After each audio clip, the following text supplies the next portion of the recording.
For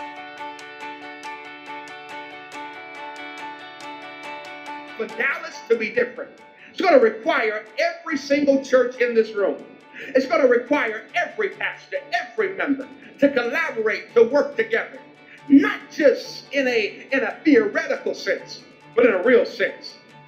But I want you to understand this gospel that we are called to is not an easy road.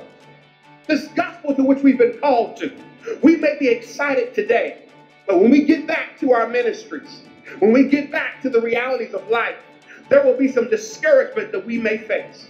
Friends, you and I are going to need determination. This is day one of year one.